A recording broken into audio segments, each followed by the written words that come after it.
Benedetto Croce diceva che fino all'età dei 18 anni tutti scrivono poesie.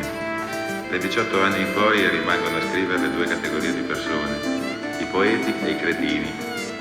Quindi io precauzionalmente preferirei considerarmi un cantautore.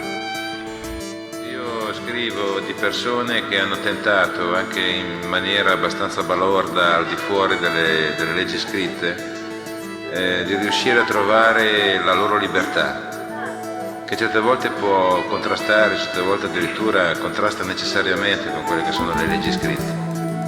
Per questo ho scritto Il pescatore, per questo ho scritto tante altre canzoni come Bocca di Rosa.